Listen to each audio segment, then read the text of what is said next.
Diary, hello, it's the middle of August 2020, and to be specific, you're looking at a Park Tool MLP 12 chain removal and a insertion quick link tool.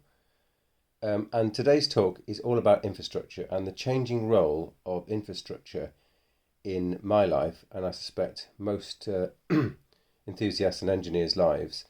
So I want to just step back and say that I think that infrastructure is critically important, both in society on a large level and also on a personal level, on a sort of macro level.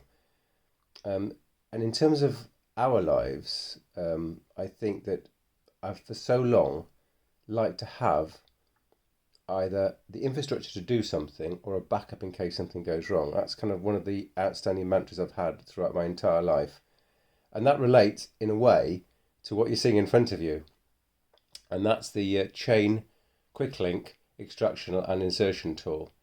And I've not had one till recently because until recently I didn't really change bicycle chains that often.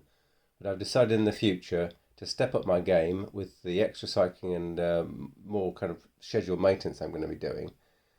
So I bought the tool. And that relates to what you should keep as a spare and what you should buy in advance. So I think for me, the situation has really changed in 2020 as opposed to, say, 1980 or 1990, where the supply of goods and services could take forever to arrive and your choice was very limited. And for the most part, change didn't occur very frequently. So if you bought something like a tool or a bicycle or a spare, um, you might do so because that tool didn't change very much. That part might go out of stock. That part might not be very readily available. But today, not many of those things are true. So in terms of infrastructure, we have services like Amazon or Wiggle and the Wiggle Plus service, which allows me to get goods and services for my bicycle within the next 24 to 48 hours, unless they're out of stock, which is very unusual. And if Wiggle and Amazon don't have it, then I can go to other stores like Chain Reaction or Sigma Sports, in the UK at least, so not in Switzerland, where we used to live for several years, where the situation is like the 1980s in many respects. So back in England, we have this access to instantaneous infrastructure. And don't forget that the next infrastructure item or the next tool or the next bit of bicycle equipment is liable to be cheaper and faster and better than your old one. So in a way, it it predicates against buying spares, because if you know that you're always going to get the latest spare at perhaps a cheaper price than your existing infrastructure or spare, then why bother? So that's the 2020 position for me, is that I'll understand what I might need for infrastructure, but I won't necessarily buy the tools or backups or equipment until it's absolutely necessary. And once I have got that tool or that good quality tool, then hopefully it's going to last. But it does also relate onto preventive maintenance, which I've touched on in other areas before. And the idea for me is that preventive maintenance is crucially important. Things do wear out, and the question that's always asked of myself, and obviously relevant to other people, is at what point do I do preventative maintenance or do I just settle for maintenance? And I think that topic is really honed upon your ability to have funds. So if you've got a large amount of funds, i.e. you're rich or you've got a lot of money coming in, then you can really afford to do substantial preventative maintenance.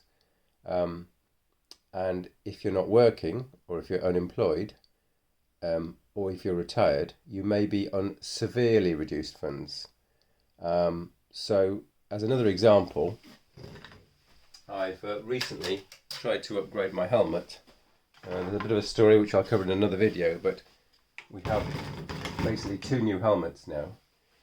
Helmets don't last forever, and they do occasionally get dropped, and they do occasionally have scuffs and bangs, and they do get a bit tatty inside.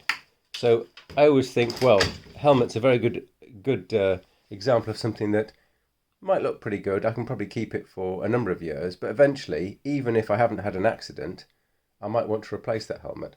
So a good example of preventative maintenance, and also, as I'll discuss in another video, an exception in the sense that in some ways old helmets were better than new helmets. We'll come on to that later. So helmets is supposed to be one of the only exceptions. I would say, oh, I have an old helmet and it's probably maybe slightly better than a new helmet. But for everything else, I firmly believe. So in keeping. So here's a quick look at my infrastructure drawer of cycling tools. It's quite modest. And I think this beta cabinet contains all the tools that we use for absolutely everything. So it's very, very restrained. So I hope you found this video useful, everyone. And if you do have the funds, please invest in the infrastructure. That means tools for your bicycles. And make sure that you replace items that are wearing out. Thanks for watching.